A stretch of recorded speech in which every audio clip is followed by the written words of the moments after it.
Gildan Media, a division of Recorded Books, presents The Ultimate Sales Pro, What the Best Salespeople Do Differently, by Paul Cherry. Narrated by Pratt.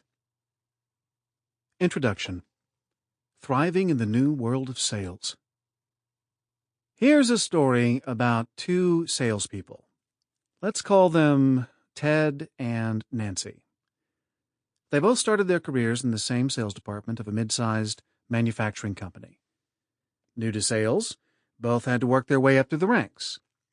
They started out qualifying leads and handing off the promising ones to more experienced sales reps, the job known today as business development. They dealt with all kinds of people, some annoyed at getting a sales call, some friendly and eager to talk, some who seemed like good prospects, and others who were simply tire kickers. Ted and Nancy listened. They learned about the industry and about the kinds of problems that prospects faced. Slowly, they learned to tell who was telling the truth and who was just blowing smoke. As Ted and Nancy sat in on sales meetings and talked to successful reps, they began to understand all the things that go into a successful sale. How to identify customers' needs, dig deep, and differentiate their products from those of competitors. They learned when to push forward and when to back off. They learned that sales requires much more than the gift of gab.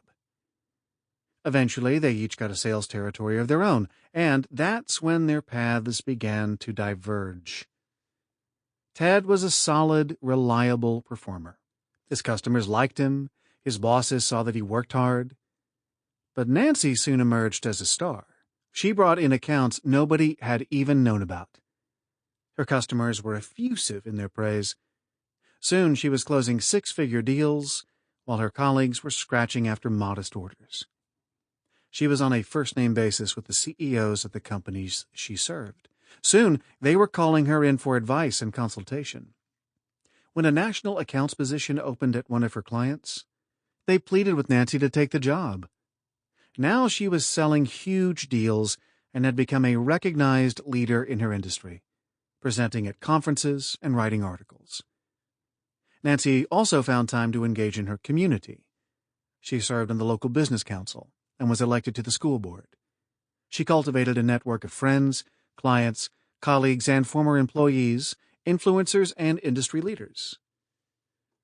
When the vice president of sales retired, Nancy's company asked her to head up the sales operation. After giving it much thought, she declined. Instead, she started her own consulting business, which allowed her to choose her clients and control her own destiny. Meanwhile, Ted was doing okay. He was earning a good living. He liked his clients, sent his kids to private school, and played golf on Fridays. But after 10 years with his company, he was feeling simultaneously bored and beleaguered. He was solving the same kinds of problems for the same kinds of customers year in and year out. He could give the company's standard sales presentation in his sleep, and had probably done so in more than one client meeting. He grew increasingly impatient with smoke blowers and big talkers. Many days, Ted felt like he was phoning it in, which was perhaps why he now found himself struggling to keep his sales where they'd been in previous years. Ted thought about looking for a new job, but it seemed to him that he'd just be doing the same sort of thing at another company.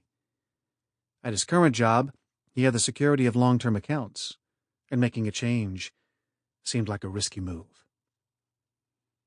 Do you know Nancy? Do you know Ted? Have you run across them in your professional life? I've known both. In my experience as a sales coach and consultant, I've run across lots of Teds, but only a few Nancys. Now, I don't want to suggest that the Teds of this world are unsuccessful or incompetent. They're good salespeople and, for the most part, fine human beings. Many people would envy their income and their lifestyle. If you're a Ted and satisfied with your life, stop listening right now. This audiobook is not for you. But here's what many Many Teds have confided to me. They're not happy. They feel anxious and unfulfilled.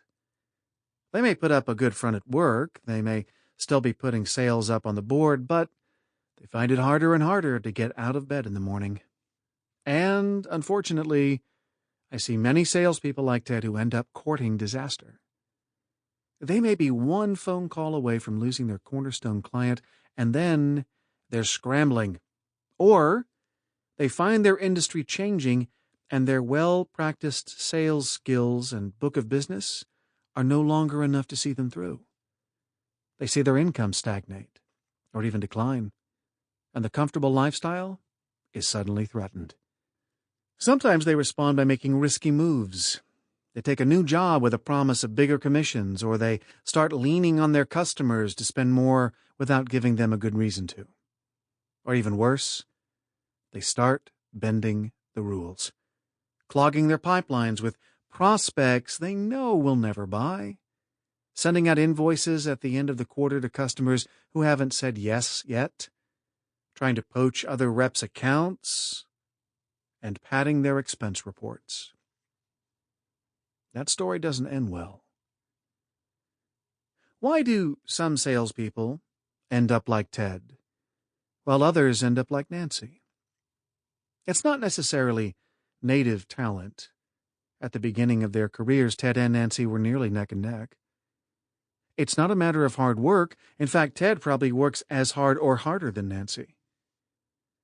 The key difference between a Ted and a Nancy is a matter of perspective and what they focus on. Ted focuses on selling products, getting customers to say yes. Nancy takes a larger view.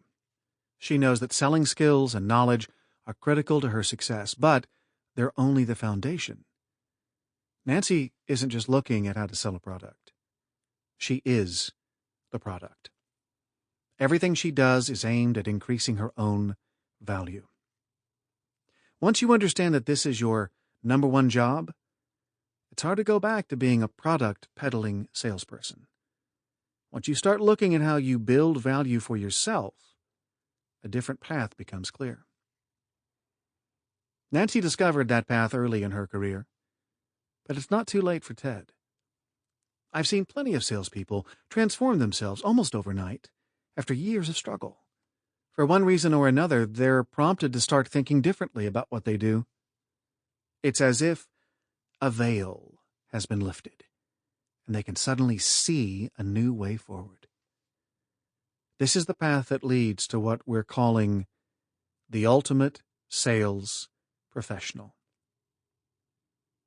In this book, we'll explore what it means to sell at a higher level, how it differs from what you've been taught about sales in the past, and how to get yourself on that path. The boundaryless career. Researchers confirm what we all intuitively feel. The old-fashioned notion of a career has been exploded over the last 50 years by our powerful combination of economic and social forces. We know that traditional career paths have disappeared, and that the idea of working your way up through the ranks of the corporation is as outdated as flannel suits and cars with fins. What's replaced the corporate ladder, researchers say, is something they identify as the boundaryless career, a career that's defined by you, not your company. And here's the key point. It's not anarchy. There is still a path to success. It looks different, but studies show that people who take a deliberate approach to managing their career can thrive in this environment. It doesn't mean you have to leave your job or company to get ahead. Successful salespeople can work their entire lives in one organization and still have a boundaryless career. It's about owning your career. The concept isn't limited to salespeople, of course, but sales careers are uniquely suited to this new reality. Salespeople are, fundamentally, entrepreneurial, whether on their own or working for a large organization. They're driven by results and less bounded by policies and procedures. If the concept of a boundaryless career works, everyone will see it, and smart sales managers won't get in your way. That said, a boundaryless orientation positions you to grow beyond your current job and company if that's what matters to you. The personal value you create belongs to you and moves with you. That's what Nancy discovered. As a salesperson, she did a great job creating value for her company by selling its products. She also created value for herself by how she did it. The two are perfectly compatible. What makes this concept so compelling for salespeople is that the drivers of success in this new world of sales are largely within your control. You don't need anyone's permission to acquire or develop them. You don't have to wait your turn or put in your time to be eligible for them. You don't have to negotiate for them in a performance review. They belong to you and you alone. You can start building them right now, today, and reap the benefits sooner than you might have thought possible. Now, you might be thinking, sounds great in theory, Paul, but it's cold out there. Can I really have a successful sales career playing by my own rules versus the rules of a big organization that can take care of me? One answer to that question is that companies don't play by those rules anymore, if indeed they ever did. I'm not suggesting that companies are run by cold-hearted bean counters who don't care about their people. On the contrary, I found that most managers take the well-being of their people very seriously. They want to grow and develop them and keep them around for a long time, but what's different today is that their ability to do so is far more limited. Faced with the demands of fast-changing markets, cost-cutting pressures from investors, and the need to deliver consistently high returns, companies live close to the edge. They have to be nimble and efficient in order to survive, and relentlessly focused on value. So their number one priority can't be your career. Like it or not, you're already living in a boundaryless economy. Take the industry where I started my sales career, for example, directory advertising. Each regional market was pretty much divided between two major players, the regional phone company, the Yellow Pages, and Donnelly, Yellow Book. They fought tooth and claw, but overall the industry was huge, highly profitable, and stable. Companies could afford to make huge investments in their sales forces. The training was intense. The compensation was generous. The work was hard, but if salespeople were good at their job, they could expect to spend their entire careers at these companies, rising steadily through the ranks. Once the internet came along, however, that model went out the window. As ad revenue declined, highly successful salespeople found themselves unemployed, and their specialized sales skills no longer relevant. It wasn't the salespeople's fault. It wasn't the company's fault. The market had changed. Veteran salespeople from just about any industry can probably tell a similar story. Wherever you look, once stable markets are facing disruption and destabilization. These days, you have to be a different kind of salesperson to succeed. I don't want to suggest that this new world of sales is all doom and gloom, however. There's a positive side to the story. Researchers who have been watching these trends for decades have concluded that you can succeed and even soar in a boundaryless world of sales. Many salespeople, in fact, can do far better for themselves than they could have in a more structured situation. In a world where value drives success, valuable people will thrive, and the only limit to how far they go is their own ability and drive. The research also suggests that the boundaryless work environment isn't a free-for-all. It simply operates by different rules. According to a large meta-study, which consolidated findings from hundreds of research studies, success in boundaryless careers is overwhelmingly based on what you know. Knowing whom. The first set of knowing skills is all about your relationships. Good salespeople don't just think about how they're going to get a buyer to sign on the bottom line. They know that long-term success comes from investing in mutually beneficial relationships with buyers throughout their career. Ultimate sales professionals take it a step further. They know that their success also depends on relationships outside the salesperson-customer interaction. They think about their relationships with their customers' organizations by asking themselves, where do I fit in to the organization's processes, plans, and future? Leaders in their industry, asking, who could connect me with the movers and shakers in the market? Their own bosses and coaches, asking, how can they help me grow? Their colleagues, asking, how can I leverage their knowledge and experience to do a better job for my customers? And their own organizations, asking, how can I mobilize its collective knowledge and resources to increase my value? Who knows you? Networks aren't just about whom you know. They're also about who knows you.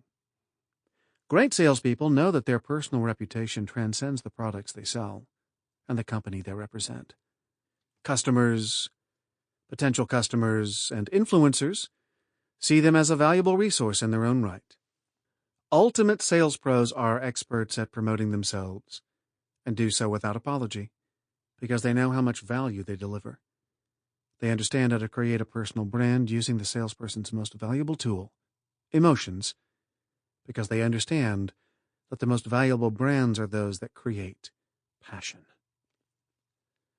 Whom you know and who knows you are two different things. Let's say you write a blog post. It gets 25,000 views. You'll never personally connect with more than a few of those 25,000. Yet, everyone who reads that post becomes, in a sense, part of your professional network. They amplify your reach. Perhaps they'll pass on your post to someone who's looking to buy what you sell. Perhaps your name will come up when the boss asks, whom do we know that does X? Perhaps the reader who sees your name coming up on different blogs decides she really should connect with you through LinkedIn. Perhaps someone searching the web for what you sell finds your post because so many other people have clicked on it. Knowing how. The next type of knowing includes your foundational skills. These are your stock and trade, the tools you use to turn opportunities into revenue.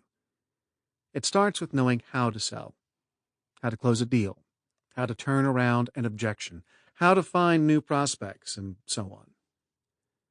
Ultimate sales professionals are lifelong learners. They hunger to know more about their customers, their industry, their products, themselves. They constantly practice their sales skills and develop new ones. They keep up with the research and industry trends. They know more about their customers' business than the customers themselves. They ask, what do I need to learn today to be at the top of my game tomorrow? They know their own limitations and weak spots and seek out mentors and experts to fill the gaps. They also mentor others, knowing that the best way to truly learn something is by teaching it to someone else.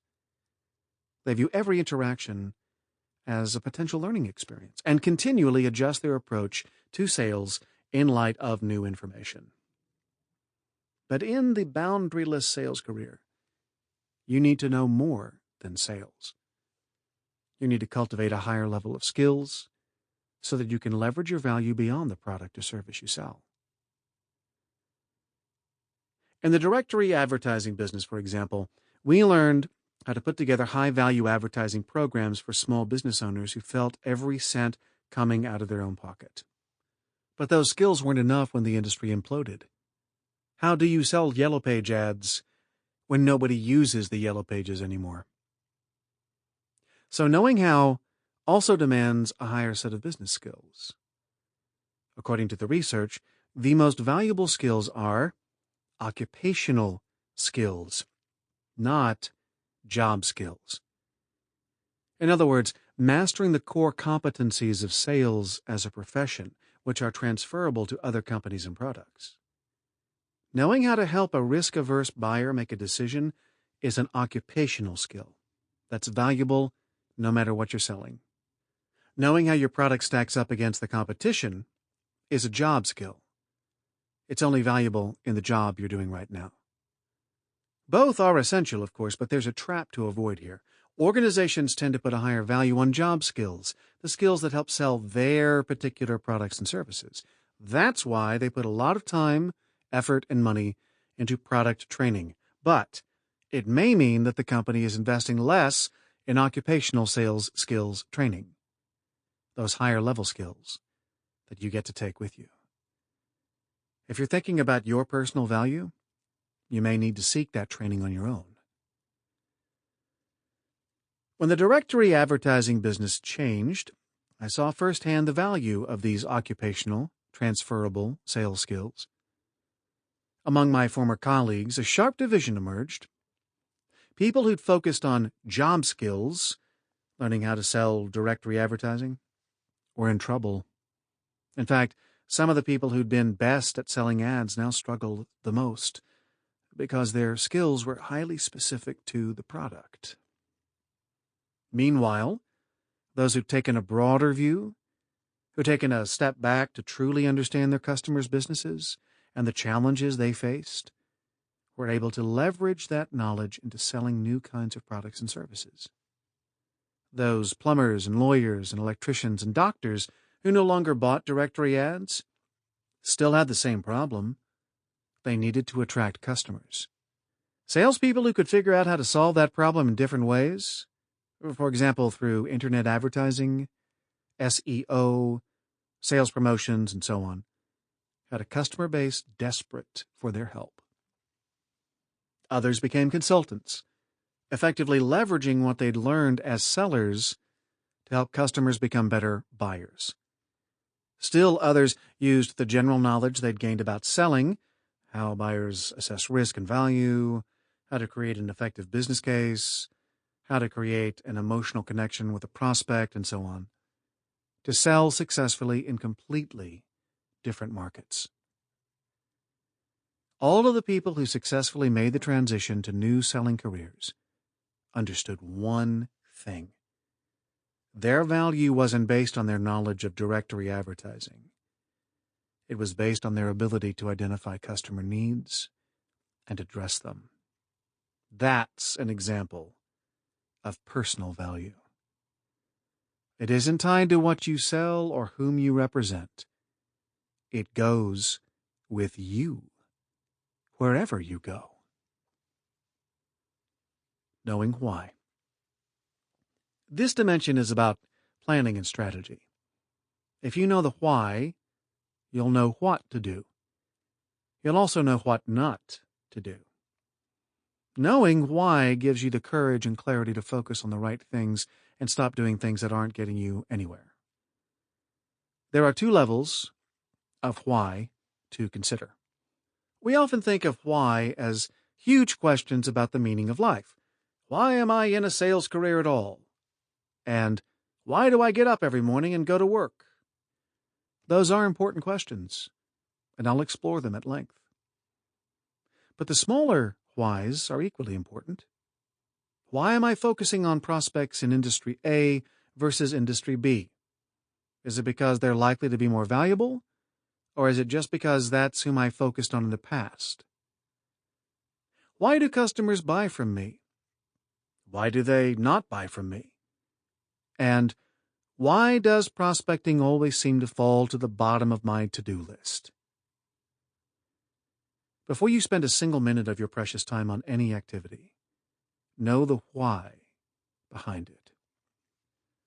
Asking why also helps you understand yourself. Why do you enjoy certain aspects of sales more than others? What does that imply about how to shape your career path and what you can realistically expect to achieve?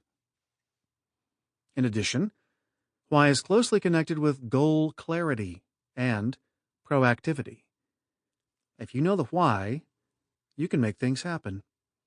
If you don't, you're more likely to be reactive, simply taking what's handed to you. This is an area that pretty good salespeople often overlook. They're willing to outsource the why to others. They're hired guns. Tell me what to sell, and I'll go sell it. They can make a good living, but they're always working for someone else's vision, not their own. And that can ultimately leave them profoundly dissatisfied. Ultimate sales professionals excel at setting goals for themselves and others, and at turning those goals into action. Every action they take is designed to move them closer to their long-term goals. No effort is wasted. A lost sale becomes an opportunity to learn. A won sale becomes a platform for future growth. A casual encounter becomes a way to expand their network of resources. Top salespeople take charge of their own planning and goal setting. They don't wait for their managers to tell them whom to sell to. They decide for themselves what kinds of customers they want and get them. They don't settle for hitting quotas. They think about how to maximize their own revenue. Even when they're working within a larger organization, they're working for themselves. And their bosses love them for it. Chapter 1. Dream Big Goals.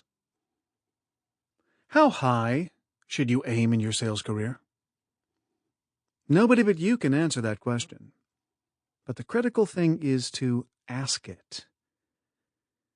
In my many years working with salespeople, I've encountered several who are happy with where they are.